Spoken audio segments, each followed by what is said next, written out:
I quote you all the time, when you say, I married a black woman, most of my critics did Most of not. my critics did. Yeah. And there's a moment, too, even when you won the 3rd Grammy, the way she came out and embraced you, man. like, that was just special to me. But I like when you say that quote. I want you just to expound on that. Why is it so important to have a black woman? Man, a lot of people, I mean, for me, Walt T. Williams was a conservative.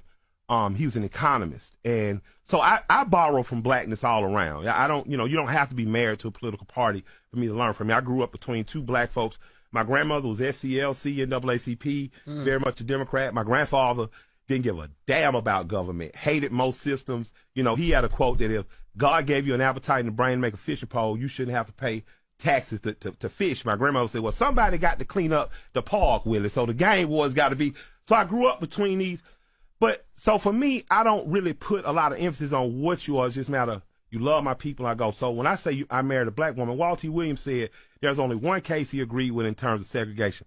And people are like, well, what is that? Because you've been free thinking. You're over here writing conservatives. And he says, that's when it comes to marriage. You should marry a black woman. Because who's going to understand me like a black woman? Who gonna understand my pain, my strife, my struggle? Who's going to understand culturally how important it is for my black children to be proud to be black? Even when she didn't birth these children, she's still their mother.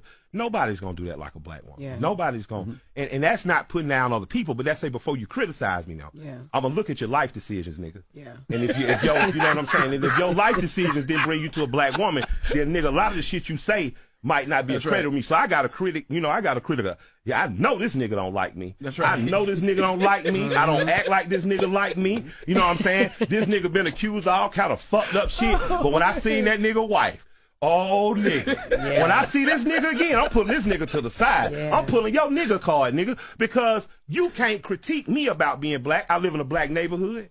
I grew up in a black community. I didn't move 3 exits from the neighborhood I grew up in. Still helped the same black high school and college and elementary schools I went to. Nigga, you can't get blacker than me because when I wake up in the middle of the night, I wake up next to a black wife. That's right. Yeah. And she blacker than all us because she Geechee. That's right. That red motherfucker with freckles Geechee. That's You know right. what I mean? She talk language I don't even understand. They get talking all that water dead, all that old shit. That's right. You know what I mean? I be feeling like I'm in a room full of Africans. You know what I mean? So you can't be blacker than me because I love black people so much I married one of us. Yeah. And it's to the death with me. So you know what I mean? My thing is, if you criticize me, now be all the way right. If you criticize me for the white folks, you better be all the way right. That's right. And if the motherfucker on your arm not black, I'ma talk cash shit to you. Not on camera, nigga. That's but right. I'ma pull you to the side, nigga. Right. And I'ma say, why your wife ass so flat? I know you can't be happy, pussy nigga. Dr. Umar approves. Dr. Umar approves, okay? Yes.